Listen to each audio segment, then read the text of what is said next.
भाइयों और बहनों, अभी जो देश का सिचुएशन है, ये सिचुएशन आप लोग को समझना चाहिए। देश में एक तरफ कौन है? कांग्रेस है।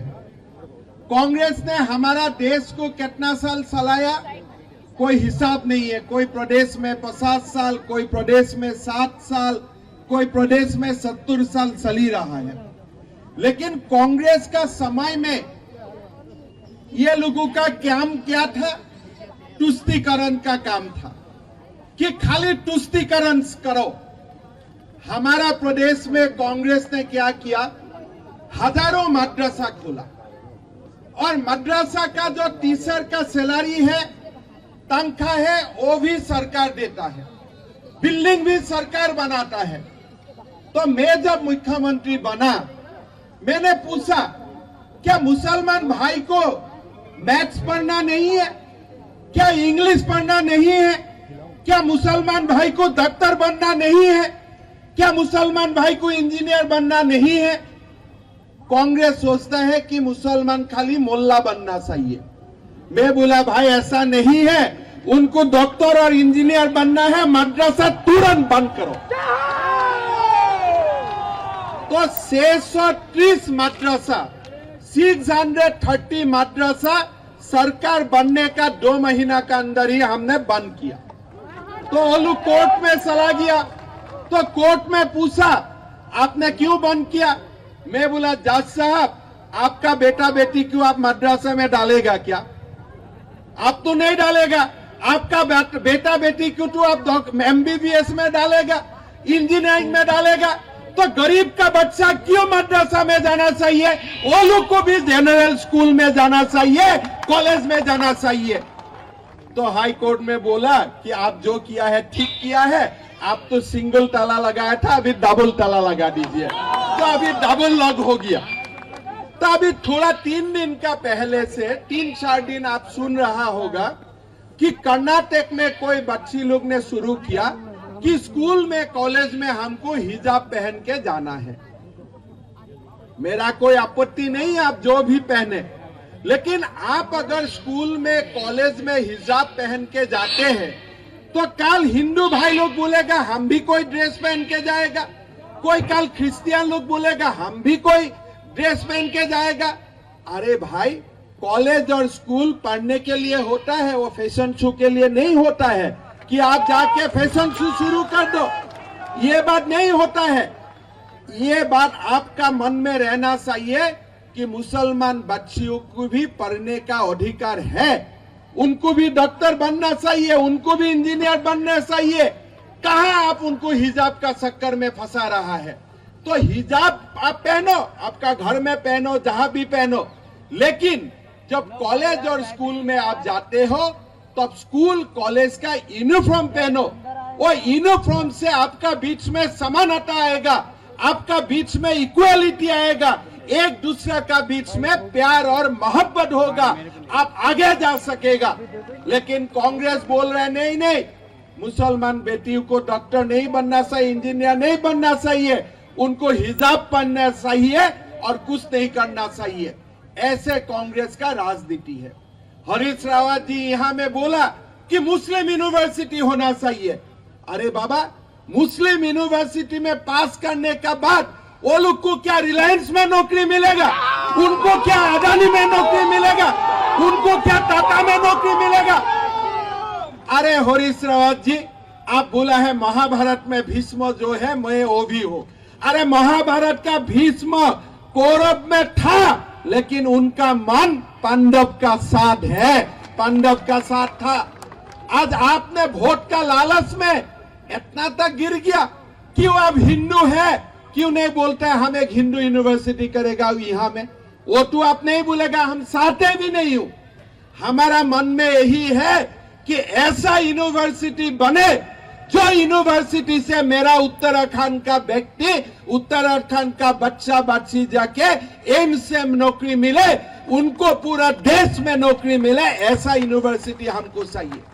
भाई, कोई कैंडिडेट खड़ा हुआ है, आप इसको मनाओ कि आप चेयरमैन दूंगा, अब मैं सरकार बनेगा सरकार तो उत्तराखंड में कांग्रेस का नहीं बनेगा, कोई चंद्र ग्रह में बनेगा, कोई मून में बनेगा, अलग बात है, लेकिन कम से कम उसको मनाना है। इतना जाके मनाओ कि भाई आपको सरकार आने से अध्यक्ष पद दे दूंगा, उपाध्यक्ष पद दे दूंगा, लेकिन आप जाके बोलता है कि भाई नहीं नहीं, सरकार आने से आपको मैं मुस्लिम यूनिवर्सिटी दे दूंगा। पर ये कौन सा सेकुलरिज्म है? ये कौन सा धर्मनिरपेक्षता है? तो मेरा असम में सरकार आया, मैंने एक कानून बनाया कि कोई मंदिर का 5 किलोमीटर तक गोमांस का कोई व्यवसाय हो नहीं सकेगा। मैंने कानून बनाया।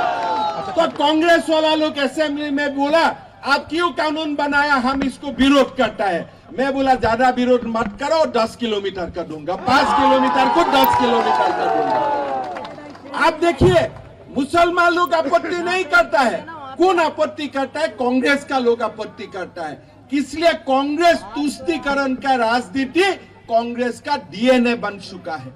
अरे भाई आप क्या नमाज का दिन में ऑफिस बंद होगा? ये क्या क्या आप क्या बनाना चाहते हैं? एक जिन्ना तो देश को टुकड़ा टुकड़ा करके लेके गया है, और आप क्या, आपका जिन्ना का भूत घुस गया है क्या? ये देश को आप दोबारा टुकड़ा टुकड़ा करना चाहते हैं क्या?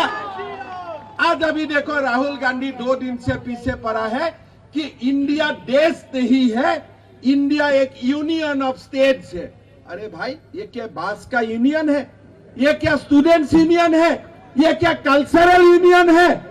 देश एक जीवित आत्मा होता है, देश ऐसा बात नहीं है, देश यूनियन नहीं होता है। आज राहुल गांधी का ऐसा हालत हो गया कि वो बोलता है हमारा देश एक यूनियन ऑफ स्टेट है, उत्तराखंड और असम मिल के भारत बनाया है। नहीं, भारत हमारा आत्मा है। 5000 साल का पहले से ही हम भारतीय है, और भारतीय मरते दम तक हम भारतीय रहेगा। अब देखो आज देश में क्या क्या बात आने लगा है। देश में बात आने लगा है कि हिजाब का बात करो। नरेंद्र मोदी किसका बात करता है? नरेंद्र मोदी सनराइज इंडस्ट्री का बात करता है, आर्टिफिशियल इंटेलिजेंस का बात करता है, नरेंद्र मोदी इंटरनेट का बात करता है, नरेंद्र मोदी बोलता है देश को मंगल ग्रह तक जाना चाहिए, नरेंद्र मोदी बोलता है देश को विश्व गुरु बनना चाहिए, और ये लोग जाके क्या बोलता है मेरा बेटी को आप लोग हिजाब पहनो। अरे भाई ये काम का काम बात हुआ है क्या? आज आप ये लोग का मेंटेलिटी देखो, ये लोगों का मेंटेलिटी देखो। जनरल बिपिन रावत था हमारा उत्तराखंड की गौरव था, देश का गौरव था। उनका नेतृत्व में भारत ने पाकिस्तान में सर्जिकल स्ट्राइक किया। राहुल गांधी क्या बोला? भाई प्रूफ दो, प्रमाण दो। अरे भाई आप कौन सा पिता का बेटा है? कभी हमने प्रूफ मांगा हो क्या? हमने कोई प्रूफ मांगा हो क्या? अरे मेरा सैनिक बल से, मेरा आर्मी से आपका प्रूफ मानने का आपको क्या अधिकार है? मेरा अगर आर्मी बोल दिया कि हमने पाकिस्तान में बम फूटाया तो फूटाया, उसमें क्या डिस्प्यूट है? उसमें दोबारा क्या बोलने का है? क्या आपका बिपिन रावत पर विश्वास नहीं है? आपका मेरा उत्तराखंड का जो बेटा आर्मी में नौकरी करता है उनका ऊपर आपका क्या विश्वास नहीं है? जब वो बोल दिया कि हमने स्ट्राइक किया, सर्जिकल स्ट्राइक किया, हमने एयर स्ट्राइक किया, तब किया, और उसमें आपको क्यों प्रूफ चाहिए? मैंने कभी प्रूफ मांगा हूं क्या? क्या आप सचमुच राजीव गांधी का बेटा है कि नहीं?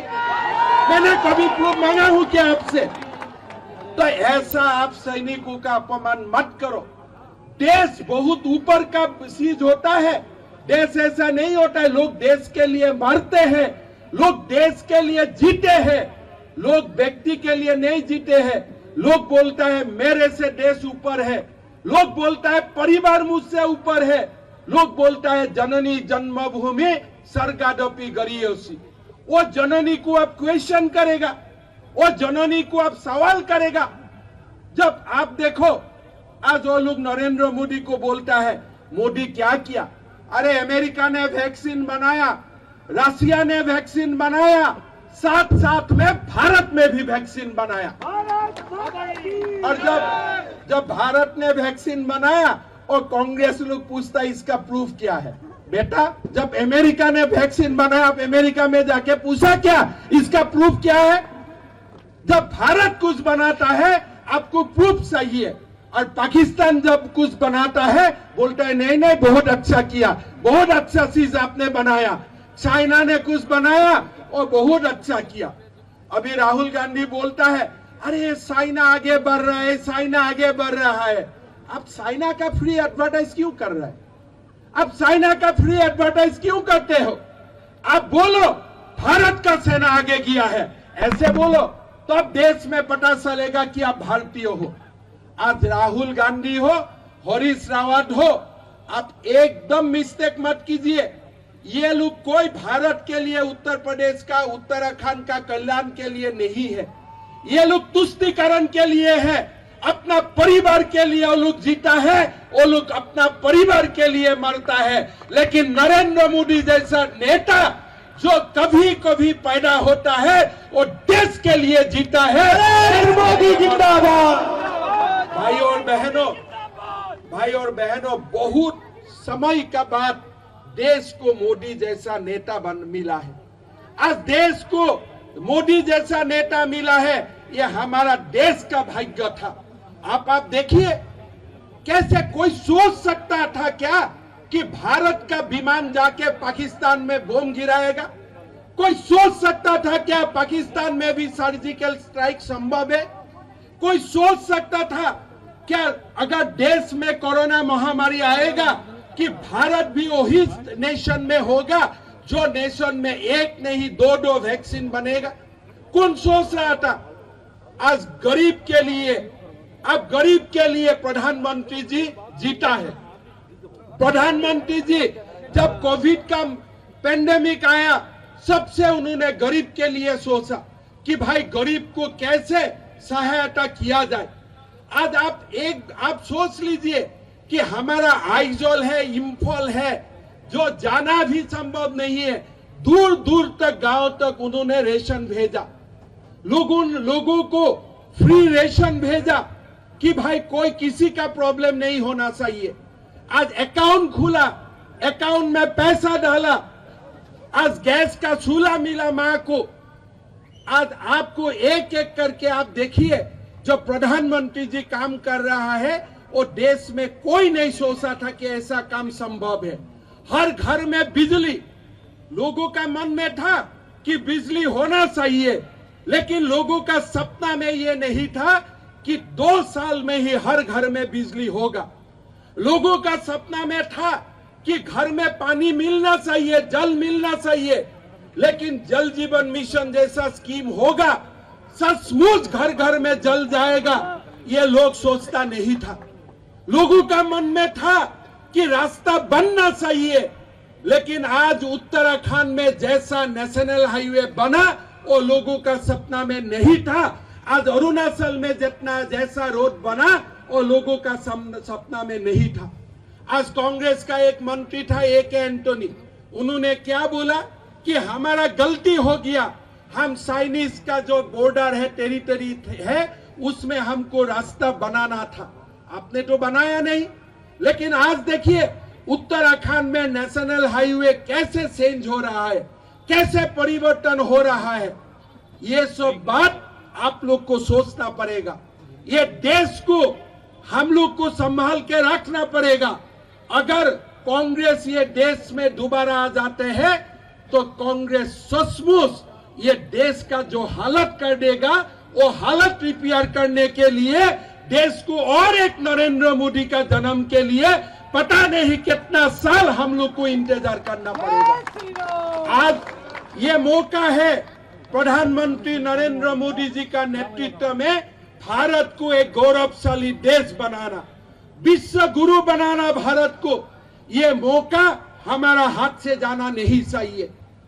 आज तो एक नेता से यही अपेक्षा रखनी चाहिए कि जो कुछ भी बोले वो सत्य बोले, पूरे कन्विक्शन के साथ बोले, और उसको रणनीति पता है, जब पता हो उसको कि किस तरीके से उसको लड़ाई लड़नी है। तो ये पूरा जो भाषण है वो हर दृष्टि से अगर आप देखें तो एक जो इसमें रणनीतिक सोच भी है, इसमें ये प्रेरणादायी भी है, लोगों को उत्साह दिलाएगा, और सत्य भाषण भी है। और उस भाषण की सबसे बड़ी सुंदरता यह है कि जो यथार्थ है, ये नेता उस यथार्थ से भाग नहीं रहा है। उस यथार्थ को जान के उस यथार्थ से निपटने के लिए क्या रास्ते अख्तियार करने चाहिए, कौन सी रणनीति बनाई जानी चाहिए, इसके बारे में वो खुले दिल से बोलने और चर्चा करने के लिए तैयार है। तो ये मेरी पहली प्रतिक्रिया थी जब मैंने शुरू में इसको सुना। और ये एक ऐसा नेता नहीं है जो कुछ भी उलझुल बोल के और लोगों को प्रभावित करने के लिए वहां खड़ा है। उसके अपने कन्विक्शन है, वो जानता है कि धरातल पे क्या घट रहा है, तो उसको समझ के बूझ के ये जो कुछ भी बोल रहा है वो बोल रहा है। कुछ ऐसा ही नहीं है कि अनायासी कुछ बोल दिया जा रहा है वहां पे। तो हमें इस तरह के ही योद्धा नेतृत्व की आवश्यकता है, जो बहुत सजग और सन्नद्ध है। वो जानता है कि कहाँ किस परिस्थिति में दुश्मन शत्रु के जो वार हो रहे हैं उसका किस तरीके से उसका प्रत्युत्तर देना है। तो ये बहुत महत्वपूर्ण भाषण मेरे विचार से है, और उसमें कई चीजें समाहित हो जाती हैं जो भारत का पूरा एक भारत की एकता का और वो सब कुछ। आप एक नॉर्थ ईस्ट प्रदेश से आए हुए नेता का ये जो भाषण है, ये हृदय को गदगद कर देने वाला है। और मुझे ऐसा लगता है कि बीजेपी के और बाकी भी अन्य जो हिंदू नेता हैं वो इस तरह की ही स्पष्टवादिता उनके अंदर रहे और रणनीतिक सोच रहे। उस दोनों का एक बड़ा ही लीथल कॉम्बिनेशन जब होगा तब जाके जो आने वाला युद्ध है, उस युद्ध में, और वो अवश्यंभावी है, युद्ध तो होना है, अब उसमें कहीं कोई संदेह किसी के मन में नहीं रहना चाहिए, चाहे वो राजनीति के क्षेत्र में युद्ध हो या सड़क पे होने वाला युद्ध हो, युद्ध तो तय है। तो उसमें इस तरीके के योद्धा नेतृत्व की आवश्यकता है। और मैं भगवान से मनाऊंगा कि हमारा जो हिंदू नेतृत्व है, जो हमारे जो बीजेपी का नेतृत्व है, संघ का नेतृत्व है, और भी जो संगठन है जो हिंदू समाज से जुड़े हुए हैं, उन सब के अंदर इस प्रकार की नेतृत्व क्षमता पैदा हो। जी, ये है वो व्यक्ति है जो जब कांग्रेस में भी हुआ करता था तो उस समय भी की पूरी राजनीति जो थी वो बांग्लादेशी मुस्लिमों के विरुद्ध थी, क्योंकि ये इनका जो मूल है वो असम गण परिषद है, और असम गण परिषद जो है वो इसी मुद्दे पे बनी थी कि किस प्रकार से जो घुसपैठिए हैं, यानी कि जो अवैध बांग्लादेशी मुस्लिम्स हैं, उनको यहाँ से बाहर किया जाए। ये है असम गण परिषद का मूल आधार था, और उसी आधार को लेके कांग्रेस में भी लगातार इनका, और जब इनका मतभेद भी तभी हुआ जब राहुल गांधी ने वहाँ पर हस्तक्षेप आरंभ किया, और हस्तक्षेप आरंभ करके और AUDF के साथ में, बदरुद्दीन अजमल के साथ में गठबंधन करने का एक प्रयास किया, एक हुक्मनामा जारी किया। उसके कारण इनका मतभेद होके इनका मोहभंग हुआ, उसको उन्होंने छोड़ा। और यह एक अभूतपूर्व घटना है, मुझे लगता है स्वतंत्रता के बाद से, 1947 के बाद से, जब किसी इस तरह के हिंदू नेतृत्व ने खुलेआम ये कहा हो कि हमें मियाँ भाई का वोट नहीं चाहिए। और इस स्पष्टता के कारण असम में जहाँ 34-35% मुस्लिम जनसंख्या है, वहाँ पे भी बड़ी सरलता से एक स्पष्ट बहुमत लेके अपने दम पर अकेले सरकार बनाई, और सरकार बनने के अगले दिन मुस्लिम मोर्चा को भंग कर दिया, ये कहते हुए कि इनके सदस्यों का भी मत जो है वो हमारे पक्ष में नहीं पड़ा। आपकी टिप्पणी? मेरी टिप्पणी यही कि ऐसा ही यथार्थवादी नेता चाहिए जो जानता है, जमीनी हकीकत जानता है। और ये परिस्थिति जो असम में है, इतनी विषम परिस्थिति में भी इस व्यक्ति को पता था कि क्या करना है, और वो किया उस व्यक्ति ने। अगर नहीं हिंदुओं को एक करते और उसके लिए जो सारे प्रयास नहीं करते तो कहाँ से जीतते वो वहां पे। अगर वहां हिंदू वोट अगर विभाजित हो जाए असम के अंदर, चाहे वो बंगाली हिंदू हो या असमीज हिंदू हो, और बोडो क्षेत्र में रहने वाले जो ट्राइबल लोग हों, अगर ये सारे हिंदू वोट वहां अगर बढ़ जाते तो इनके जीतने की क्या संभावना थी? कोई संभावना नहीं थी। और इसके बाद जो असम की जो परिणति होती, जो असम की जो हालत होती, वो इतनी खराब हो जाती। तो इस व्यक्ति ने उस यथार्थ को जाना और उस दृश्य से अपनी रणनीति बनाई। अगर वहां जाके वो सबका विश्वास जीतने के चक्कर में अगर ये पड़े होते तो वहां ऐसा पंटाधार होता असम के अंदर कि पता ही नहीं चलता कि क्या हुआ वहां। लेकिन ऐसे ही यथार्थवादी नेतृत्व की आवश्यकता है, और यथार्थवादी स्पष्ट विचारधारा लेके चलने वाली, जो दुविधा में बिल्कुल ही नहीं है, उसको पता है कि क्या जमीन पे हो रहा है, सब कुछ पता है, जमीन से जिसके कान लगे हुए हैं, वो जान रहा है कि क्या क्या खेल खेले जा रहे हैं और कैसे षड्यंत्र रचे जा रहे हैं, और इसके बाद अपने निर्णय ले रहा है, और ऐसे निर्णय ले रहा है जो इतने बोल्ड हैं जिसकी अपेक्षा कोई कर ही नहीं सकता था। मतलब समझ लीजिए कि 1946-47 के अंदर उस समय जो असम के जो अपने नेता थे गोपीनाथ बारदोले, उनका जो निर्णय उस समय हुआ जिसकी वजह से असम का वो हिस्सा बचा रह गया, उसके बाद एक पहली बार ऐसा नेतृत्व आया है जो खुल के बोल रहा है कि नहीं, हमें ऐसे बचाना है। और तो और देखिए, जो तारतम्य बिठाना है हिंदुओं के बीच, बंगाली और असमीज हिंदू जो वहां हैं उनके बीच बड़ा अजीब अजीब तरह के संघर्ष होते हैं। सबसे बड़ा संघर्ष तो कभी शाक्त संघर्ष होने लगता है, तो कभी वैष्णव होने लगता है, मैंने कई समस्याएं वहां खड़ी होती, जो हिंदुओं के बीच अपनी स्वयं की जो फॉल्ट लाइंस हैं वहां काफी हैं। लेकिन इस व्यक्ति ने जाना और समझाया, असम की जनता को समझाया उसने कि देखो भाई, एक नहीं होगे तो समस्या का समाधान नहीं होने वाला है, बहुत बड़ा खतरा मंडरा रहा है, और खुल के समझाया, और उसकी वजह से लोग समझे और सब लोग साथ आए और खड़े हुए। नहीं तो वहां तो आंदोलन असम में इसी बात पे होता था ना कि बंगालियों को वहां से बाहर निकाल दीजिए, बंगाली हिंदू है उससे भी फर्क नहीं पड़ता है, बंगाली मुसलमान है उससे भी फर्क नहीं पड़ता, सबको निकाल बाहर कर दीजिए। और जब सीएए लागू किया गया उस समय जो असम के अंदर जो खेल खेले गए वो सबने देखा, उसको जिस तरीके से वहां आग लगाने का प्रयास किया गया, उसको भी कंट्रोल करते हुए उस समय शायद अगर हिमंता बिश्व शर्मा अगर उस समय रहे होते तो शायद और भी कड़ाई से उसको संभालते। लेकिन उन सारे खेलों को ध्वस्त करते हुए और दोबारा वो चुनाव जीतना बहुत महत्वपूर्ण था। और तो और नॉर्थ ईस्ट के अंदर इतना बड़ा रोल हिमंता ने प्ले किया हुआ है, नॉर्थ ईस्ट के अंदर इतनी विषमताएं होती हुई भी उन सबको एक साथ जोड़ के चला है वो व्यक्ति। तो हमारे लिए तो, हमारे ख्याल से बीजेपी के लिए तो इतना बड़ा एसेट साबित हुआ है कि कहा ही नहीं जा सकता। और मैं तो हमेशा ये कल्पना करता हूं कि जिस दिन कोई ऐसा दिन आएगा जिस दिन हिमंता बिश्व शर्मा जो है इस देश के गृह मंत्री होंगे, और इसके बाद देश की अन्य समस्याओं का समाधान जो है वो अपने आप निकलना शुरू हो जाएगा। हाँ, वो तो है, लेकिन गृह मंत्री को यदि प्रधानमंत्री काम करने दे तब होगा। नहीं, अब दुविधाग्रस्त राजनीति नहीं चलने वाली है संजय जी। कोई भी नेता, चाहे वो प्रधानमंत्री हो, चाहे गृह मंत्री हो, या प्रदेशों में बैठे हुए इनके मुख्यमंत्री हो, थोड़ी भी दुविधा किसी के मन में होगी तो ये लड़ाई नहीं लड़ी जा सकती। इस लड़ाई के जीतने का तो प्रश्न ही नहीं पैदा होता है, क्योंकि 2024 के अंदर सब कुछ एकदम फोर फ्रंट पे आ जाने वाला है। उसमें कहीं ऐसा नहीं होगा कि आप कुछ ढके छुपे तरीके से सबका विश्वास, सबका प्रयास और इस तरह के नारे दे के अपना काम निकाल लें। नहीं, उस समय वही दृष्टिकोण लेके चलना होगा कि हमें नहीं चाहिए आपका वोट, हम सारे हिंदुओं को एक करेंगे। यहां जैसे कि अभी उत्तर प्रदेश के अंदर और बिहार के अंदर एक परिस्थिति का निर्माण हुआ है जिसमें कि यादव मुस्लिम जो एक गठबंधन जो बना हुआ है उसको भी तोड़ने की आवश्यकता पड़ेगी, यादवों को भी अपने साथ लाने की आवश्यकता पड़ेगी, सारे हिंदुओं को जोड़ने की आवश्यकता पड़ेगी। और उसके लिए जो जो प्रयास करने हैं, आज का जो नेतृत्व उन प्रयासों को करे तभी जाके काम होने वाला है। क्यों? वो प्रयास करना कोई कठिन नहीं है। अगर असम में बंगाली हिंदू और असमीज हिंदू एक हो सकते हैं तो यादव क्यों नहीं आ सकते हमारे फोल्ड के अंदर? जाट क्यों नहीं आ सकते हिंदू फोल्ड के अंदर? वो भगवान राम और कृष्ण की पूजा नहीं करते क्या? तो आप बार बार जो ऐसी परिस्थिति बना देते हैं जिसके अंदर आप उनको लेना ही नहीं चाहते, हिंदुओं को जोड़ने के जो अंततोगत्वा जो अंतिम प्रयास करने वो भी नहीं करते। खुल के कह दीजिए कि हम हिंदुओं के हैं, तुम यादव हो तो भी हमारे साथ हो, तुम जाट हो तो भी हमारे साथ हो, तुम कुर्मी हो तो भी हमारे साथ हो, तुम हिंदू हो।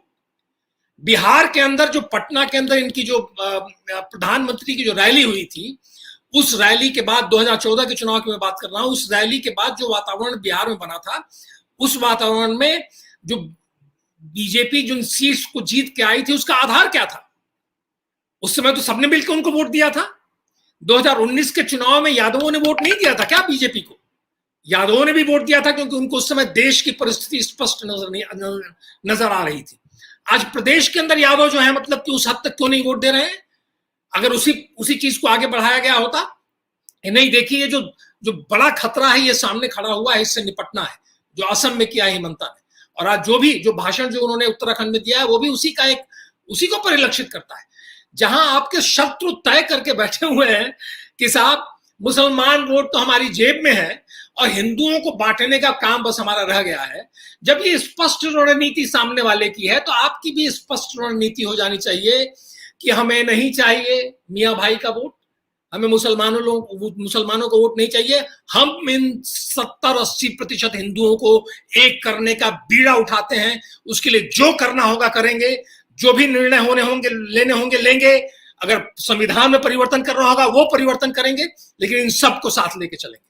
तो ये योद्धा भाव जब होगा तब आप ये आने वाला युद्ध जो है उसमें जीत पाएंगे। दुविधाग्रस्त नेता 2024 में काम नहीं आने वाले, ये तय है और निश्चित है। उसमें तो या तो हमारे प्रधानमंत्री दुविधा छोड़ें, और कभी कभी लगता है कि वो दुविधा छोड़ने की स्थिति में आना चाहते हैं, दुविधा छोड़ें और आगे बढ़ें और खुल के अब बात करें। अब तो उनको विश्व की भी चिंता नहीं करनी चाहिए कि विश्व में उनका क्या इमेज होगा। ट्रूडो साहब ने तय कर दिया है कि कुछ इमेज का भी फर्क नहीं पड़ता है, जहां डिसाइसिव निर्णय लेता है आदमी, आगे बढ़ता है। इमेज की चिंता करने की अभी आवश्यकता नहीं है, क्योंकि सबने अपनी इमेज सारी दुनिया में, चाहे वो बाइडेन हो चाहे ट्रूडो हो, सबने अपनी इमेज बिगाड़ कर रख दी है। और दूसरी तरफ मैक्रोन की इमेज सब लोग जानते ही हैं कि क्या इमेज है, वो तो वैसे ही एंटी इस्लामिस्ट इमेज बना के बैठा हुआ है। तो आप कौन सी इमेज के चक्कर में पड़े हुए हैं? छोड़िए इमेज का चक्कर। देश को बचाना है, राष्ट्र को बचाना है, अपनी सभ्यता और संस्कृति को बचाना है, और वो आमूल चूल परिवर्तन करने हैं जिसकी वजह से ये सभ्यता और संस्कृति बचे। अब उसके लिए जो है आपके पास तो अच्छे अच्छे विचार देने वाले आज उपलब्ध हैं। आप हैं, साई दीपक हैं, ये सारे लोग विचारक भी ऐसे निकल के आए हैं जो आप एक लाइन बोलते हैं डीकॉलोनाइजेशन के ऊपर पार्लियामेंट के अंदर, और साई दीपक जो है पूरी किताब लिख के आपके सामने रख देते हैं। आप जो है 1946-47 में जो है जो हुआ, जो डायरेक्ट एक्शन डे के ऊपर जो है आप कहते हैं कि हम उसको एक भारत विभाजन दिवस या जो भी दिवस का नाम देते हैं आप, कि उस त्रासदी को हम भूलेंगे नहीं। उसके ऊपर यहाँ बैठ कर संजय दीक्षित जो है पूरी किताब लिख के आपको दे देते हैं, सारा डेटा लीजिए, ये आपका वैचारिक आधार भी हम आपके सामने लाकर रख दे रहे हैं। तो सारे वैचारिक आधार आज प्रधानमंत्री के सामने है, संघ की लीडरशिप के सामने है, सब कुछ है। इन आधारों को लेके आगे बढ़िए, जोश के साथ आगे बढ़िए, कॉन्फिडेंस के साथ आगे बढ़िए, कमिटमेंट के साथ आगे बढ़िए। ये आवश्यकता है इस समय देश की। और इन सब आप सही कह रहे हैं, और इसके कई उदाहरण हैं। इसका उदाहरण जो है, दुविधा का सबसे बड़ा उदाहरण जो दिखाई पड़ा वो पश्चिम बंगाल में दिखाई पड़ा। कि पश्चिम बंगाल में दुविधाग्रस्त होके और सबका विश्वास दिखाने के चक्कर में और इमेज के चक्कर में इन्होंने वहाँ पर टिकट, जिस दिन इन्होंने 19 मुस्लिम को टिकट दिए हैं, उस दिन पूरा मोह भंग हो गया।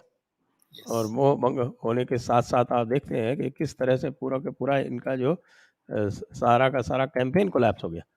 और उसके बाद फिर इन्होंने जो कायरता दिखाई बाद में, उसके इससे ये निश्चित हो गया कि ममता के जीवित रहते अब पश्चिम बंगाल में भाजपा की एंट्री नहीं हो सकती। मैं तो प्रेडिक्शन कर चुका हूँ, कई बार कर चुका हूँ कि आप एक से अधिक सीट नहीं जीतेंगे पश्चिम बंगाल में अगले चुनाव में 2024 में। तो जो भी लॉस होगा आपकी 17 सीटों का, वो आप कहीं और से निकालने का प्रयास करें, और जहाँ से भी आप निकालेंगे वो दूसरी सीटें जो निकालनी है आपको, वो भी इसी स्पष्टवादिता और स्पष्ट मंतव्य और स्पष्ट रणनीति के सहारे ही निकाली जा सकती है, जो हेमंत बिश्व शर्मा इस भाषण में दिखा रहे हैं और जो योगी जी में हमें लगातार देखने को मिलती हैं। योगी जी के ऊपर तरह तरह के दबाव डाले जाते हैं, लेकिन वो अपनी लाइन नहीं छोड़ते। आज भी उन्होंने यूनिफॉर्म सिविल कोड के पक्ष में कहा है कि यूनिफॉर्म सिविल कोड लागू होगा जैसे ही अवसर आएगा। अब वो अवसर तो क्या है, देखिए, यहाँ तो सीएए का कानून लागू होके और उसके बाद कानून पास होने के बाद भी, नोटिफाई होने के बाद भी लागू नहीं किया जा रहा है। तो ये जो एक कदम आगे 2 कदम पीछे वाली परिस्थितियां हैं, जैसे कश्मीर में हम देख रहे हैं कि साहब 370 हटा दिया, पूरा देश एक हो गया, आपके पीछे खड़ा हो गया। और उसके बाद पता नहीं आपको क्या सूझा कि आप उन्हीं तत्वों से हाथ मिलाने चल दिए, जो तत्व जो थे वो 370 का लाभ उठा के भारत के जो नागरिक थे, उनको वहाँ भारत का नागरिक नहीं रहने दे रहे थे। तो ये आपकी बात ये सही है कि अब इन दुविधाओं को कुछ कैसी-कैसी दुविधाएँ हैं? थोड़ा-सा ये बताएँ कि कौन-सी दुविधा में अभी शीर्ष नेतृत्व है और उसको उनसे कैसे बाहर निकलना चाहिए? अब आज बंगाल के बारे में थोड़ा-सा मैं आपने जो कहा उसके बारे में मैं अपनी एक राय देना चाहूँगा आपको। बंगाल जो है वो चुनाव का मुद्दा नहीं है संजय जी। ये बहुत बड़ी गलतफ़हमी है कि उसको अगर बीजेपी या इस देश का नेतृत्व अगर बंगाल को चुनाव के मुद्दे के तौर पे लेके चल रहा है तो बहुत बड़ी गलती है। बंगाल चुनाव का मुद्दा नहीं है। बंगाल तो राष्ट्रीय अस्मिता का मुद्दा है। वहाँ पे अगर बंगाल में अगर राष्ट्रवाद की जो जन्मभूमि है, मैं आज ही मैं एक गीत सुन रहा था रविंद्रनाथ टैगोर का, और फिर मैंने पूछा जिस व्यक्ति से मैं वो गीत सुन रहा था, मैंने उससे पूछा कि बताइए कि टैगोर ने अपने हर गीत में जब देखो तब भारत का ही नाम लिया है। इक्का दुक्का एक जगह जब बंग भंग के समय कुछ जो उन्होंने कविताएं लिखी, गीत लिखे, उसके अंदर कहीं शायद बंगाल का नाम आ गया हो, लेकिन उसके बाद भी भारत भारत भारत, अरविंदो भारत भारत भारत माता, वंदे मातरम, ये सब कुछ वहां से निकला है। आज वहां उस जमीन पे जो हो रहा है और जो हिंदुओं के साथ विशेष रूप से हो रहा है, वो इतना बड़ा अपराध है उनके प्रति। ये पूरे बंगाल का अपमान है, बंगाल के राष्ट्रवादियों का अपमान है। तो ये सबसे बड़ा मुद्दा यह है कि बंगाल को इनको रिक्लेम करना है। इसको रिक्लेम करने के लिए उन्होंने जिस तरीके से अपने ही कार्यकर्ताओं की पीठ में छुरा घोंपा, वो बहुत ही गलत था और उसके परिणाम वो भुगत रहे हैं। आपकी ऐसी अपेक्षा है कि इसके अंदर बदलाव नहीं आ सकता है। मेरा अपना ये दृष्टिकोण है कि अभी भी अगर ये योद्धा भाव से बंगाल में लड़ाई लड़ना शुरू करें, ये जो दीदी दीदी दीदी दी करते हुए घूमते हैं, ये बंद करें तमाशा। और ममता बनर्जी आते हैं तो बड़े प्रेम से मिलते हैं, वो बंद करें उसको मिलना। वो देशद्रोह का काम चल रहा है इस समय बंगाल के अंदर, उसको इनको एड्रेस करना पड़ेगा। जय बांग्ला का नारा एक्सेप्टेड नहीं हो सकता है हमारे देश के अंदर। बंगाल और बंगाल के लोग जो है जय भारत ही बोलेंगे, हमेशा बोला है। रविन्द्रनाथ टैगोर से लेके और स्वामी विवेकानंद से लेके और अरविंदो से लेके खुदीराम बोस से लेके, ये सारे भारत के क्रांतिकारी थे, भारत के विचारक थे, भारत के पूरे भारत का रिप्रेजेंटेशन करने वाले थे। उन्होंने भारत को दिशा दी, बंगाल के कलाकारों ने भारत को दिशा दी। ये भावना इन लोगों के अंदर आनी चाहिए और बंगाल को रिक्लेम करना है। अगर कहीं भी ऐसी परिस्थिति निर्माण हो रही है या तमिलनाडु में हो रही है, कहीं भी हो रही है, तो उसको आपको रिक्लेम करना है और बड़े ही आत्मविश्वास के साथ रिक्लेम करना है। उसके अंदर ढुलमुलबाजी जो आप करते रहे हैं, जो आपकी आदत पड़ी हुई है कि हर जगह ढुलमुल हो जाते हैं, आपका एक जो फेटिश है फेडरलिज्म का, उसकी वजह से आप अपने हाथ खुद ही बांध के बैठ जाते हैं, वो नहीं चलेगा। वहां भी योद्धा भाव से काम करना पड़ेगा और आप बंगाल को रिक्लेम कर सकते हैं। आपने जो वादे किए वहां के लोगों से, जो वहां मटुआ जाति और अलग अलग ग्रुप से, उन वादों को आप पूरा कर सकते हैं। वो आपके क्षेत्र के अंदर आने वाले वादे हैं। आपने वादा किया था कि बीएसएफ के अंदर उनकी टुकड़ियां बनाएंगे, बनाइए टुकड़ियां वहां पे। आपने और भी दुनिया भर के वादे किए थे। खड़ा करिए अपने सारे आईबी और सीबीआई के सारे लोगों को और एक युद्ध लड़ने की स्थिति में आइए वहां पे, क्योंकि वहां तो युद्ध ही लड़ना है ना। आपका कार्यकर्ता मारा जाता है वहां युद्ध लड़के, आप उसके पीछे नहीं खड़े होते, क्योंकि आप फेडरलिज्म की एक बीमारी आपके दिमाग में घुसी हुई है, एक फितूर घुसा हुआ है। तो ये